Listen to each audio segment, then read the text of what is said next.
One of the most common things I hear from clients is, I didn't even think about it. It just happened. And for a long time, we've treated that like an excuse. But what if it's actually true?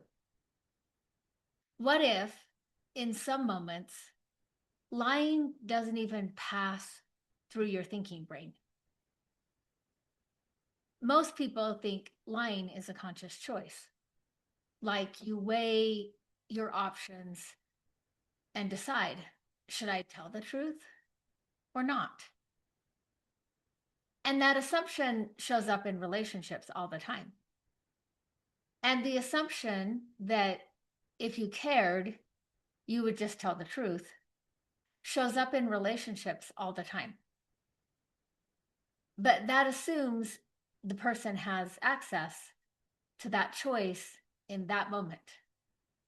And for a lot of people, that's not what's happening. It starts in the body. There's activation, heat, tightness, pressure, urgency, and then the shift, and then the system, and then the shift, and then the system shifts, not into thinking, but into protecting. So that by the time words come out, it's already happened. When shame gets activated, telling the truth doesn't just feel uncomfortable, it can feel dangerous. Like, if I say this, I'll be rejected. If I'm fully seen, I'll lose connection. So the nervous system does what it learned to do. It protects. And this isn't random. Most people learned this pattern very early, often before they even had language for it.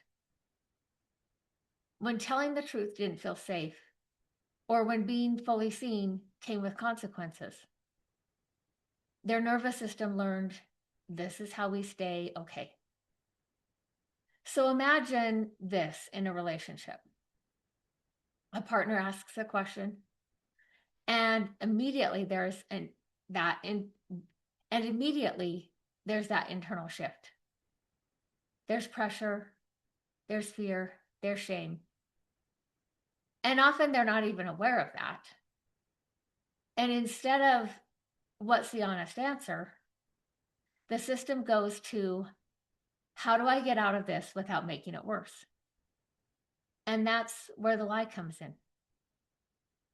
And there's another piece to this that I think is really important. Before we lie to other people, we've usually had to learn to lie to ourselves. We learn how to not fully see something, or we soften it, we normalize it, or we explain it in a way that makes it easier to live with. Because fully seeing the truth, especially as a child, isn't always safe. So instead of concluding that something wasn't okay in the family I grew up in, they often land on something must be wrong with me. And then as adults, there's a process they have to go through where we start to reckon.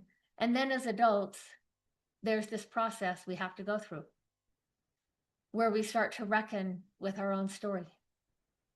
What actually happened, what didn't happen, but should have, and how it's still impacting us today. And that can be really uncomfortable because it often means letting go of the version of the story that we've been holding on to for a long time. So when we talk about honesty, it's not just about telling the truth to other people. It's about being able to see it clearly within ourselves first. Because if you can't be honest with yourself, it's almost impossible to be consistently honest with anyone else. And I'm not saying that understanding this makes lying okay.